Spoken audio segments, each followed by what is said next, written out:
Welcome to star TV. ముందుగా headlines చూద్దాం. Ramappa temple కూడా వారు పర్యటించారు. మీకు అందరికి తెలుసు, Ramappa temple UNESCO world heritage site అది. అక్కడ కూడా వారు పర్యటించారు. అక్కడ పేరుని డ్యాన్స్ కూడా వాళ్ళందరూ కూడా తిలకించారు. తర్వాత మరి యాదగిరి గుట్ట కూడా వారు పర్యటించారు. యాదగిరి గుట్ట మరి ఆ కొత్త నిర్మాణం దేవాలయాన్ని మరి కేసీఆర్ గారి నాయకత్వాన మరి ప్రభుత్వము కట్టించినటువంటి టెంపుల్ కూడా చూశారు. అదేవిధంగా తెలంగాణ హ్యాండ్లూమ్ ఇండస్ట్రీని కూడా వారు పర్యటించారు. తర్వాత మెడికల్ టూరిజంతోనే ఇక్కడ ఉన్నటువంటి మరి హాస్పిటల్స్ కూడా వాళ్ళందరూ కూడా పర్యటించారు. మొన్న 16వ తారీఖు నాడు పిల్లల మరికి వెళ్ళి మన ఏన్షియంట్ బన్యన్ ట్రీ మహబూబ్ నగర్లో కూడా వారు తిలకించారు. తర్వాత ఇటీవల కాలం లోపల హైదరాబాదు నగరానికి సమీపంలో ఉన్నటువంటి ఈకో టూరిజం పార్క్ ఎక్స్పీరియంను కూడా వాళ్ళు చూసి వారు ఆనందించినట్టు మన పత్రికల్లో చూసాము. తర్వాత రామోజీ ఫిలిం సిటీ కూడా చూడడం జరిగింది. తర్వాత Telangana police integrated command and control centre మన పక్కకు ఉన్నటువంటి బిల్డింగ్లో కూడా వారు వెళ్ళి దాన్ని కూడా చూడడం జరిగింది. ఈ విధంగా మరి మన ట్యాంక్ బండ్ కూడా చూడడం జరిగింది. కాంటెస్టెంట్స్ అందరూ కూడా మరి మొన్న Telangana secretariat doctor B R Ambedkar గారి పేరిట కేసీఆర్ గారు ముఖ్యమంత్రిగా ఉండి దాన్ని నిర్మించినటువంటి మన నూతన సెక్రటరియట్ భవనాన్ని కూడా వారు వెళ్ళి అక్కడ దాంట్లో మరి పర్యటించడం జరిగింది. శిల్పకళా వేదిక వెళ్ళారు. ఈ విధంగా మరి ఇవన్నీ పర్యటించారు. కానీ అతి ముఖ్యమైనటువంటి మరి డాక్టర్ బిఆర్ అంబేద్కర్ స్టాచ్యూ, ప్రపంచంలో అంత గొప్ప స్టాచ్యూ డాక్టర్ బిఆర్ అంబేద్కర్ గారి స్టాచ్యూ అంత పెద్ద ఎత్తుగా మరి మనం నిర్మించుకున్నాం. డాక్టర్ బిఆర్ అంబేద్కర్ గారు మన దేశ రాజ్యాంగాన్ని రచించినటువంటి ఆ రాజ్యాంగ సభకు అధినేత. ఈ గొప్ప రాజ్యాంగాన్ని ప్రపంచంలో అతిపెద్ద ప్రజాస్వామ్య దేశమైనటువంటి భారతదేశానికి మరి వారి నాయకత్వాన ఆ కాన్స్టిట్యూంట్ అసెంబ్లీ మనకిచ్చింది. డాక్టర్ బిఆర్ అంబేద్కర్ గారు రచించినటువంటి రాజ్యాంగ నిర్మాత. ఈ మిస్ వరల్డ్ కాంటెస్టెంట్స్ అందరూ కూడా చాలా దేశాల నుండి వచ్చారు. అదే యంగ్స్టర్స్, వాళ్ళకి ఏం చెప్పాలి? భారతదేశం ప్రపంచంలో ఒక గొప్ప ప్రజాస్వామ్య దేశం, అన్ని దేశాల కంటే పెద్ద ప్రజాస్వామ్య దేశం. స్వాతంత్రం వచ్చిన నాటి నుండి నేటికి 75 సంవత్సరాలు నిండినటువంటి ఈ గొప్ప దేశానికి రాజ్యాంగాన్ని రచించినటువంటి ఆ మహానుభావుని విగ్రహం అంత గొప్పగా మరి తెలంగాణ రాష్ట్ర ప్రభుత్వం కేసీఆర్ గారి నాయకత్వాన్ని నిర్మించినప్పుడు మరి ఈ నేటి ముఖ్యమంత్రి రేవంత్ రెడ్డి గారు దాన్ని ఎందుకు విస్మరించినని నా సూటి ప్రశ్న. ఆమె లాయర్ బై ప్రొఫెషన్. మాకు రాజ్యాంగం పట్ల, ఈ చట్టాల పట్ల ఇంత గొప్పగా ఈ దేశాన్ని ఇంత ప్రజాస్వామ్య దేశంగా తీర్చిదిద్ది అభివృద్ధి చెందుతున్న దేశంగా తీర్చిదిద్దడానికి గల కారణం మన రాజ్యాంగం. ఆ రాజ్యాంగ నిర్మాత అయినటువంటి డాక్టర్ బిఆర్ అంబేద్కర్ గారి విగ్రహము వాళ్ళు రోజు 36 సార్లు అటే తిరుగుతారు. దాన్ని ఎందుకు చూపిస్తలేవు మిస్టర్ రేవంత్ రెడ్డి గారు? నా సూటి ప్రశ్న. అందుకోసం నేను ఈరోజు డిమాండ్ చేయదలుచుకున్నాను. ఈ ఐటనరీ, మీరు ఇచ్చినటువంటి ఐటనరీ మొత్తం చూసినా దేవన ఇయ్యాలి కాకపోతే రేపు పోతారా, రేపు కాకపోతే ఎల్లుండి పోతారా, ఎల్లుండి కాకపోతే ఆవులెల్లుండి పోతారా, ఎప్పుడు పోతారని ఇన్ని పేపర్లు మొత్తం చూస్తే ఎక్కడ కూడా అవపడలేదు. 31వ తారీఖు నాడు గ్రాండ్ ఫినాలే ఉంది. తర్వాత 2వ తారీఖు నాడు రాజ్భవన్కి ఎవరైతే మిస్ వరల్డ్గా డిక్లేర్ అవుతారో మరి వారు మరి ఇంకా మిగతా వాళ్ళని తీసుకెళ్ళి గవర్నర్ గారితో తేనీటి విందని చెప్పి కూడా దీంట్లో ఉంది. ముగింపుది కూడా ఉన్నది. ఇన్ని పేజీలు తిరిగేస్తే కూడా నాకు ఎక్కడ కూడా డాక్టర్ బిఆర్ అంబేద్కర్ గారి విగ్రహాన్ని చూపిస్తామని చెప్పి ఎక్కడ లేదు. కాబట్టి ఈ పత్రికలతో మిత్రులతో నేను మాట్లాడుతున్నాను. నా డిమాండ్ ఏంటంటే ఇంకా సమయం ఉంది, సమయం తీసుకొని ఈ కాంటెస్టెంట్స్ మిస్ వరల్డ్ కాంటెస్టెంట్స్ వివిధ దేశాల నుండి వచ్చారు. వాళ్ళు ఎందుకు చూడాలని అంటున్నంటే వాళ్ళు they are brand ambassadors of different countries. వివిధ దేశాల నుండి వచ్చిన వాళ్ళు. కాబట్టి మన దేశానికి ఇంత గొప్ప రాజ్యాంగాన్ని రచించినటువంటి ఆ గొప్ప మహానుభావుడు డాక్టర్ బిఆర్ అంబేద్కర్ గారి విగ్రహాన్ని నువ్వు ఎందుకు చూపిస్తలేవు అని నా సూటి ప్రశ్న రేవంత్ రెడ్డి గారు. ఇంకా సమయం ఉంది, ఈ తప్పిదాన్ని మీరు దిద్దుకోవచ్చు. కాబట్టి వెంటనే ఈ 2వ తారీఖు లోపట వాళ్ళని డాక్టర్ బిఆర్ అంబేద్కర్ స్టాచ్యూని చూసే విధంగా ఏర్పాట్లు చేయాలని చెప్పి నేను డిమాండ్ చేస్తున్నాను.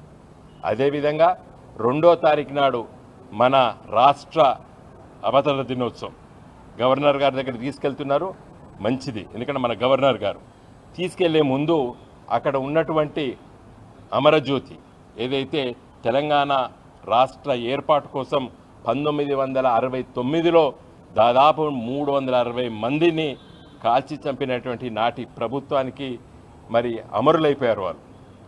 తర్వాత మలిదశ ఉద్యమంలో కొంతమంది మరి ఆత్మహత్యలు కూడా చేసుకున్నారు. వాళ్ళ కోసం కేసీఆర్ గారి నాయకత్వాన ప్రభుత్వము వాళ్ళకి స్మారక చిహ్నంగా నిర్మించుకున్నాం. అది కూడా చాలా గొప్పగా వైభవంగా మనం నిర్మించుకున్నాం సెక్రటరియట్ ముందు. నువ్వు సెక్రటరియట్ చూపించినప్పుడు ఈ 2 ఎందుకు మర్చిపోయినావు అని చెప్పి కూడా నా ప్రశ్న. సెక్రటరియట్కు left side doctor B R Ambedkar గారి స్టాచ్యూ ఉంటుంది, జస్ట్ క్వైట్ ఆపోజిట్ అమరజ్యోతి ఉంటుంది. కాబట్టి 2వ తారీఖు లోపల డాక్టర్ బిఆర్ అంబేద్కర్ గారి స్టాచ్యూని చూపించండి. తర్వాత మరి 2వ తారీఖు నాడు గవర్నర్ గారి దగ్గరికి తేనీటి విందు పోయే ముందు అదే రోజు రాష్ట్ర అవతరణ దినోత్సవం కాబట్టి అది అమరజ్యోతిని కూడా చూపించాలని చెప్పి నా రిక్వెస్ట్, నా డిమాండ్. జై తెలంగాణ.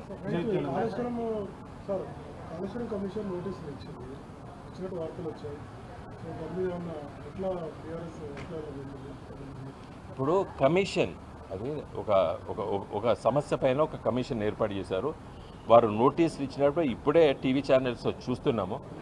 ఏం నోటీస్ ఇచ్చిండ్రు, దాంట్లో ఏం రాశారనేది తెలిస్తే మేము స్పందిస్తాం. జై తెలంగాణ. జై తెలంగాణ. అక్కడికి పోతే పోలీసులను అడ్డు పెట్టుకొని బీఆర్ఎస్ కార్యకర్తల మీద దాడి చేయడం జరిగింది. అక్కడ ఉన్నటువంటి ఏదైతే ఎమ్మెల్యే విప్పుగా ఉన్నటువంటి లక్ష్మణ్ కుమార్ గారు, మరి ఆయన లక్ష్మణ్ కుమారా లేకపోతే ఉత్తర కుమారుడా మనకు తెలుసా లేదు, కానీ ఆయన ఏదైనా చర్చ జరిగితే నువ్వేం అభివృద్ధి చేసినా చర్చ గురించి రావాలి. చర్చ దేని గురించి పెట్టిర్రు? ఈరోజు 1.5 year అయిన తర్వాత మీరు ఎన్ని పింఛన్లు ఇచ్చిర్రు? ఒక పింఛన్ కార్డు కొత్త చూపెట్టుర్రి, లేకపోతే రేషన్ కార్డులు ఎన్ని కొత్త ఇచ్చిర్రు? ఒక కొత్త రేషన్ కార్డు చూపెట్టండి. ఇందిరమ్మ ఇండ్లు ఎన్ని ఇచ్చిర్రు?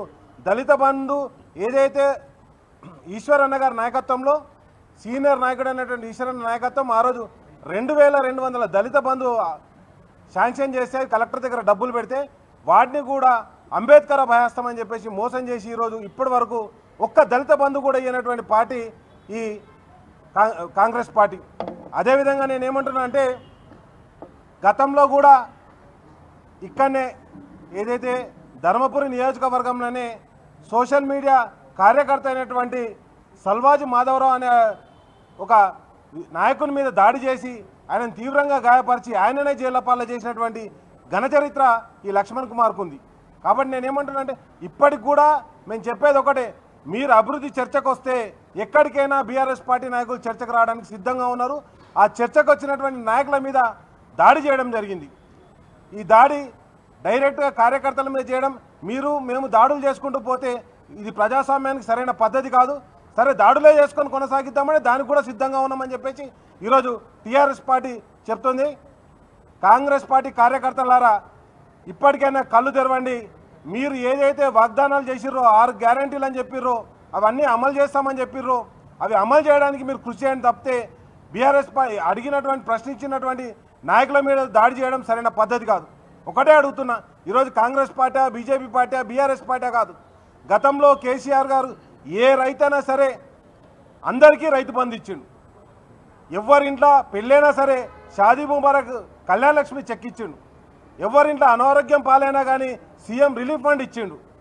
అదేవిధంగా అమ్మాయి పుడితే 13,000, అబ్బాయి పుడితే 12,000 ఇచ్చినటువంటి ఘన చరిత్ర కేసీఆర్ గారిది. మరి మీరు వచ్చిన తర్వాత కాంగ్రెస్ పార్టీ వచ్చిన తర్వాత మీరు అమలు చేసినటువంటి ఒక్క పథకం పేరు చెప్పండి. లేకపోతే మీరు చెప్పినటువంటి 6 గ్యారెంటీలు 13 హామీలు 420 ఏవైతే రాసిచ్చారో మీరు మీ బుక్లో రాసిచ్చారో అవన్నీ కూడా మీ మేనిఫెస్టోలో ఏదైనా అమలైందా? ఈరోజు అవి ప్రశ్నిస్తుంటే ఏదైనా అభివృద్ధి గురించి చర్చకు రమ్మంటే ఆ చర్చనంతా పక్కదారి పట్టించడానికి దాడుల ద్వారా దాన్ని అంతా కూడా పక్కదారి పట్టిస్తున్నారు. గతంలో కూడా మనం చూసాం. ఏదన్నా ఈరోజు మొన్న మా బహిరంగ సభ సక్సెస్ అయింది. దాన్ని ఎట్లా పక్కదారి పట్టించాలంటే మళ్ళీ నోటీసులు ఇవ్వడం, లేకపోతే మళ్ళీ వాళ్ళందరి ఏది ఈఎన్సీ హర్రామ్ మీద ఏసీబీ రైడ్ చేయడం. ఆయన డబ్బులతో పడితే రైడ్ చేయాలి, కానీ దాన్ని ఏంది మొత్తం మా బహిరంగ సభను పక్కదారి పట్టించే కుట్ర చేస్తున్నారు. ఈరోజు రేవంత్ రెడ్డి గారు చేసిన పని ఏంటంటే అందాల పోటీలు పెట్టాలా, వెనకబడి తిరగాలి. ఆయననే హోంమంత్రి ఉంటాడు. చచ్చిపోయిన కాడికి పోడు, దాడులు జరిగిన కాడికి పోడు, మంచి కాడికి పోడు, చెడు కాడికి పోడు. ఏమనంటే అందరినీ కమాండ్ కంట్రోల్ రూమ్కు పిలిపించుకుంటాడు. అందరిని పిలిపించి దాంట్లో మరి 3rd డిగ్రీ ప్రయోగిస్తుండో 4th డిగ్రీ ప్రయోగిస్తుండో మొత్తం ఆఫీసర్లు అందరినీ తన భయంలోనే పెట్టుకుంటుండే తప్పితే లాస్ట్కి ఏ స్థితికి దిగజారిందంటే రేవంత్ రెడ్డి ప్రభుత్వంలో తన సీఎంఓలో ఉన్న ఆఫీసర్లందరినీ ట్రాన్స్ఫర్ చేసుకునే కాడికి పోయింది. ఎందుకంటే ఆయననే చెప్పిండు, ఒక్క తప్పు చేయమంటే 4 తప్పులు చేస్తారు మా ఆఫీసర్లని. మరి ఎన్ని తప్పులు చేసిరని సీఎంఓలో ఉన్న ఆఫీసర్లందరినీ ట్రాన్స్ఫర్ చేసినావో కాంగ్రెస్ పార్టీ సమాధానం చెప్పాలి. కాబట్టి ఈరోజు ఏదైతే పెద్దపల్లి జిల్లా ధర్మారంలో జరిగినటువంటి దాడిని తీవ్రంగా ఖండిస్తూ ఇంకోసారి ఇలాంటి దాడులు జరిగితే మాత్రం తప్పకుండా ప్రతి దాడులు ఎదుర్కోవడానికి కూడా కాంగ్రెస్ పార్టీ సిద్ధంగా ఉండాలని హెచ్చరిక జారీ చేస్తున్నాం.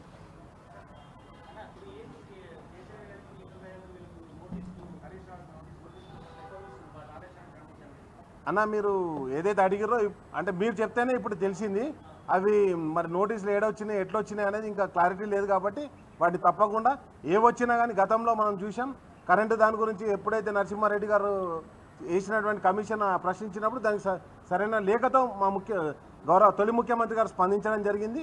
రాబోయే కాలంలో కూడా ఏవి వచ్చినా కానీ ఎక్కడ కూడా ఏది ఉన్నా కానీ దానికి స్పందించడానికి పార్టీ సిద్ధంగా ఉంది. గతంలో ఈ కార్ రేసింగ్ మీరు చూశారు. స్వయంగా కేటీఆర్ గారు వచ్చే దాని గురించి ప్రెస్ మీట్ పెట్టి చెప్పడం జరిగింది. వాటి ఏది ఉన్నా కానీ ఏ అంశం ఉన్నా కానీ తప్పకుండా దానికి సంబంధించిన అంశాలను మా పార్టీ అడ్రస్ చేయడం జరుగుతుంది.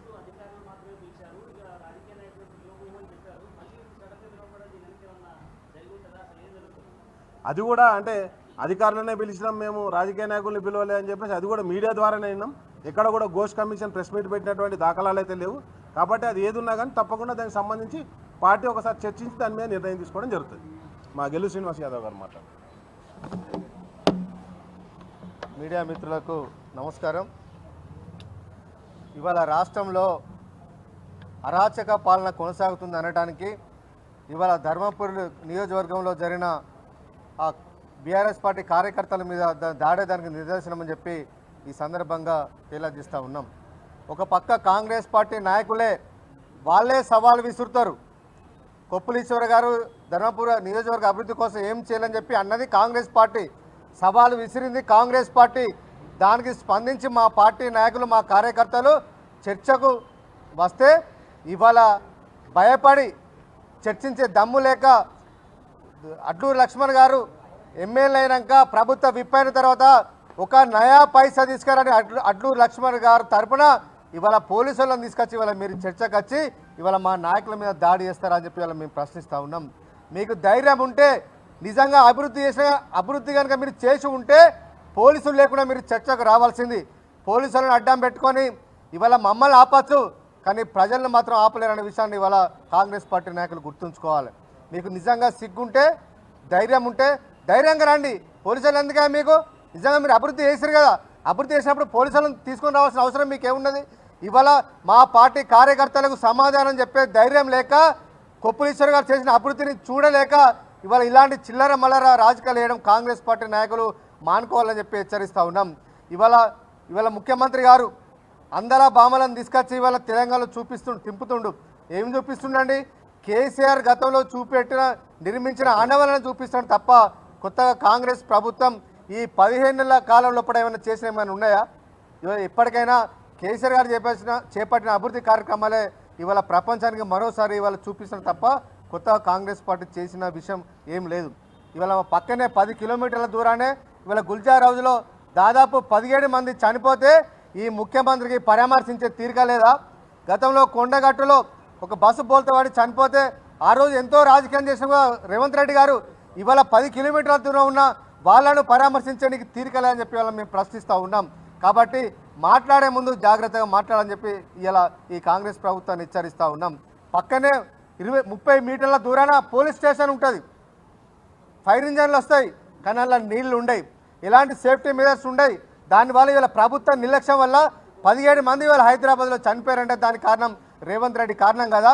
వీటి మీద రాండి చర్చించడానికి, ప్రభుత్వ వైఫల్యాల మీద చర్చించడానికి రావాలి తప్ప ఇలా చిల్లర మల్లరగా మా పార్టీ నాయకుల మీద ఇంకొకసారి కాంగ్రెస్ పార్టీ కార్యకర్తలు పోలీసులను తీసుకొచ్చి వాళ్ళు చేయి వేసుకోవాలని చూస్తాం మాత్రం ఖచ్చితంగా కాళ్ళు చేతులు విరగొట్టడానికైనా మా బీఆర్ఎస్ పార్టీ కార్యకర్తలు సిద్ధంగా ఉందని చెప్పి వీళ్ళు హెచ్చరిస్తా ఉన్నాం. లా అండ్ ఆర్డర్ మీ చేతిలో ముఖ్యమంత్రి మీ దగ్గర పెట్టుకుంటే జాగ్రత్తగా వాడాలి, లా అండ్ ఆర్డర్ మెయింటైన్ చేయడానికి వాడాలి, శాంతి భద్రత కాపాడడానికి ప్రభుత్వం ఉన్నది, మీ పార్టీ ఉన్నది కానీ ఈ రకంగా వ్యక్తిగతంగా కక్షల కోసం వాడుకున్న మాత్రం బీఆర్ఎస్ పార్టీ కార్యకర్తలు చూస్తూ ఊరుకోరని చెప్పి ఇవాళ కాంగ్రెస్ పార్టీ నాయకులను హెచ్చరిస్తూ ఉన్నాం. జై తెలంగాణ.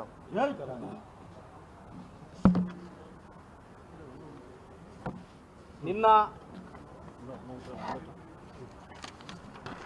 ఈరోజు పెద్దపల్లి జిల్లాలో జరిగినటువంటి ఏదైతే కాంగ్రెస్ పార్టీ నాయకులు బీఆర్ఎస్ పార్టీ నాయకుల మీద చేసినటువంటి దాడిని బీఆర్ఎస్ పార్టీ తరఫున తీవ్రంగా ఖండిస్తూ ఉన్నాం.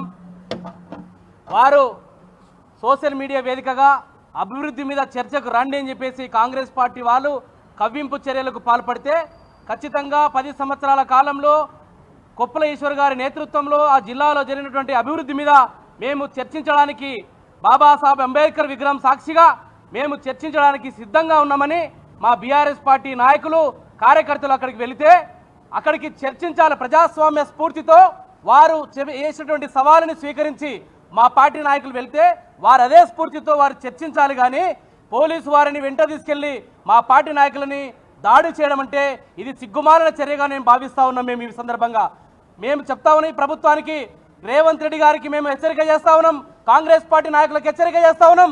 ఎన్ని రోజులు ఈ దాడులు చేస్తారు మీరు? ఈ రాష్ట్రంలో కాంగ్రెస్ పార్టీ అధికారంలోకి రావడం కోసం అడ్డగాలుగా 6 గ్యారెంటీలు అమలు చేస్తామని చెప్పేసి 6 గ్యారెంటీలు ఇచ్చి 7వ గ్యారెంటీగా తెలంగాణ ప్రాంతంలో తెలంగాణ రాష్ట్రంలో ప్రజాస్వామ్యాన్ని నెలకొల్పుతామని మాట్లాడినటువంటి ముఖ్యమంత్రి రేవంత్ రెడ్డి గారు ఇవాళ మా పార్టీ నాయకులు మీ ఇచ్చినటువంటి హామీలని, మీరు ఇచ్చినటువంటి కల్లిబొల్లి మాటలని, దిక్కుమాలని డిక్లరేషన్లని, మీ యొక్క 6 గ్యారెంటీలని 420లని నిలదీస్తే, ఎక్కడికక్కడ నిలదీస్తే, సోషల్ మీడియా వేదికగా నిలదీస్తే సోషల్ మీడియాలో పోస్టులు పెట్టిన వాళ్ళని బెదిరించి పోలీసు వారు అక్రమంగా కేసులు పెట్టి జైళ్లకు పంపిస్తా ఉన్నారు. ఇదేనా మీ ప్రజాస్వామ్య స్ఫూర్తి?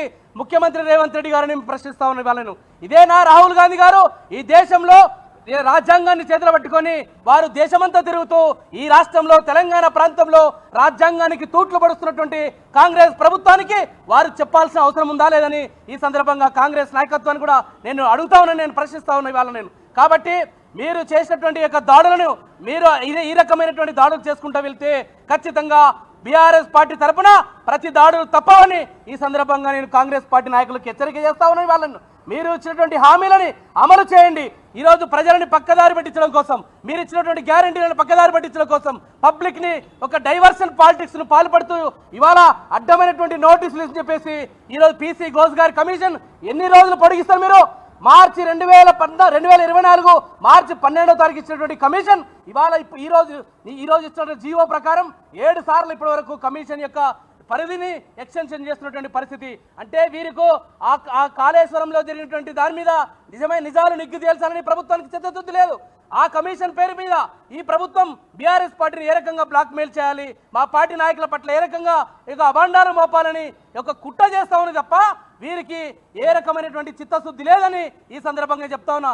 పీసీ ఘోష్ గారు ఆల్రెడీ గతంలోనే వారు చెప్పారు అన్ని ఎంక్వైరీలు పూర్తి అయిపోయినాయి, ఎక్కడ కూడా దీనికి సంబంధించిన ఫర్దర్ ఎంక్వైరీ లేదని చెప్పారు. కానీ ఎవరి ప్రోద్బలంతో ఈరోజు ఒక పీసీ ఘోష్ గారి మెడ మీద కత్తి పెట్టి ఈరోజు ఈ ప్రభుత్వం బ్లాక్మెయిల్ చేస్తూ ఉంది. ఖచ్చితంగా ఒక నిష్పక్షపాతమైన ఎంక్వైరీ జరగాలి కానీ ఈ రకంగా ఒకవైపు మీరు ఇచ్చినటువంటి కమిషన్ చైర్మన్ పీసీ ఘోష్ గారు, జస్టిస్ పీసీ ఘోష్ గారు అయిపోయిందని చెప్తారు, మరోవైపు ఇవాళ మళ్ళా 2 నెలలు ఎక్స్టెన్షన్ చేసి మీరు ఈ రకంగా చేస్తారు. కాబట్టి పబ్లిక్ని ఒక పక్కదారి పట్టించే విధంగా డైవర్షన్ పాలిటిక్స్ చేస్తూ ఈరోజు రేవంత్ రెడ్డి గారు ఒక నీచమైనటువంటి రాజకీయానికి తెరలేపారు. మీకు ఖచ్చితంగా ఈ రకమైన దాడులు చేసుకుంటూ పోతే ప్రతి దాడులు తప్పవని ఈ సందర్భంగా కాంగ్రెస్ పార్టీ నాయకులకు హెచ్చరిక చేస్తా ఉన్నాం. జై తెలంగాణ, జై కేసీఆర్, జై Telangana. We want to bulletin updates. Keep watching Star TV.